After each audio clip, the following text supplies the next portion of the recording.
സാമ്പാറില് collect ചെയ്യണം. അപ്പൊ ഇന്ന് നമുക്ക് അടിപൊളി സാമ്പാർ ഉണ്ടാക്കി നോക്കിയാലോ?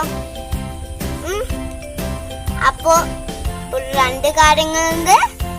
എന്താണത്? Stay home and stay safe. അപ്പൊ നേരെ നമുക്ക് അടുക്കളയിലേക്ക്. ഓണസദ്യക്ക് വേണ്ട സാമ്പാർ നമുക്ക് ഉണ്ടാക്കാം. അതിനായിട്ട് ഇവിടെ കഷ്ണം നുറുക്കിക്കൊണ്ടിരിക്കുകയാണ്. മത്തൻ ഒരു പകുതി മത്തൻ എടുത്തിട്ടുണ്ട്. അതുപോലെ കുമ്പളങ്ങയും ഒരു പകുതി കുമ്പളങ്ങ എടുത്തിട്ടുണ്ട്. 15-17 പേർക്കുള്ള സാമ്പാറാണ് ഞങ്ങൾ ഇവിടെ ഉണ്ടാക്കുന്നത്. അതിനാവശ്യമായ കഷ്ണങ്ങളാണ് ഇവിടെ പറഞ്ഞിരിക്കുന്നത്.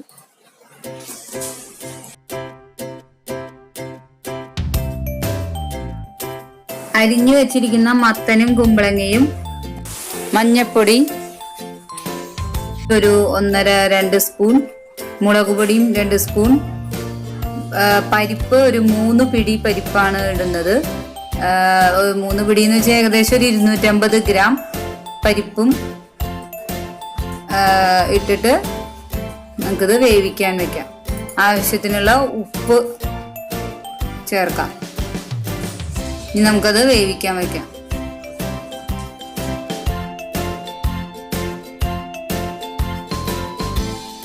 പരിപ്പ് വേവുമ്പോഴേക്കും നമുക്ക് 5-6 വെണ്ടയ്ക്ക, 2 മുരിങ്ങക്കായ, ഒരു 4 തക്കാളി ഇതെല്ലാം അരിഞ്ഞ് വെക്കാം. നിങ്ങൾക്ക് ഇതിൻ്റെ കൂടെ വേണമെങ്കിൽ ക്യാരറ്റോ ഉരുളക്കിഴങ്ങ്, വഴുതനങ്ങ അങ്ങനെയുള്ള കഷ്ണങ്ങളും ഇതിലേക്ക് ചേർക്കാവുന്നതാണ്. പച്ചക്കറികൾ പരിപ്പും വെന്തിട്ടുണ്ട്. നമുക്ക് വേറൊരു പാത്രത്തില് ഒരു നാരങ്ങ വലിപ്പത്തിൽ പുളി പിഴിഞ്ഞൊഴിച്ച് അതിലേക്ക് വെണ്ടയ്ക്കയും തക്കാളിയും മുരിങ്ങക്കായും കുറച്ച് കായവും ഇട്ട് ഒന്ന് തിളപ്പിച്ചെടുക്കാം. ഇത് തിളയ്ക്കുമ്പോഴേക്കും നമുക്ക് അരപ്പ്, ഇതിനുള്ള സാമ്പാറിനുള്ള അരപ്പ് തയ്യാറാക്കാം.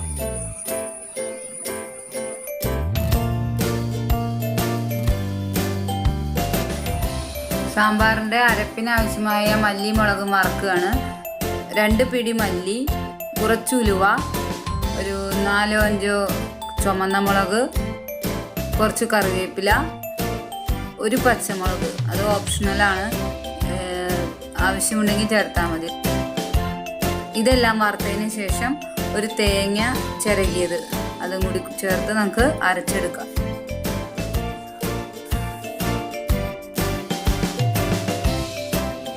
സാമ്പാറിലെ അരച്ച് ചേർക്കും.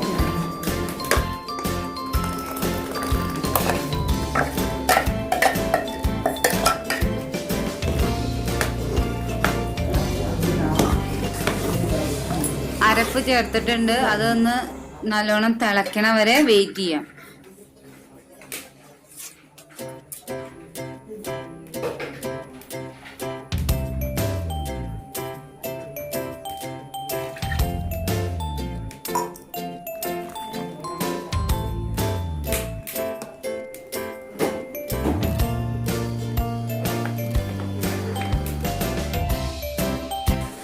നന്നായി തിളച്ച് വരുമ്പോൾ അതിൽ കുറച്ച് കറിവേപ്പില ഇട്ട് കൊടുക്കാം. ഇനി നമുക്ക് കടുക് വറുത്തിടാം.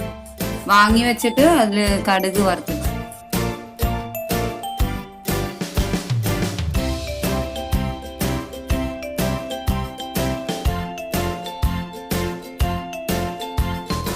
നമുക്കത് സാമ്പാറിലേക്ക് വറുത്തിടാം. അതിനായിട്ട് വെളിച്ചെണ്ണ അടുപ്പത്ത് വയ്ക്കാം.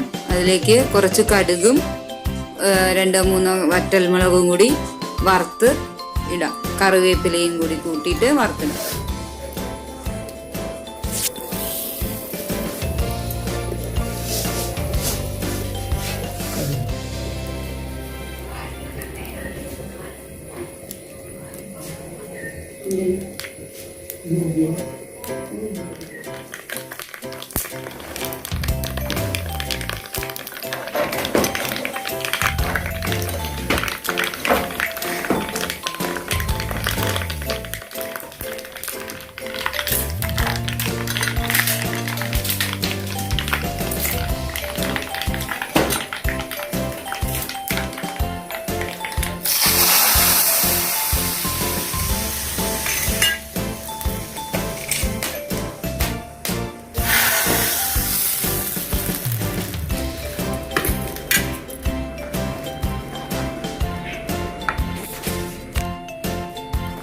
സാമ്പാർ തയ്യാറായി.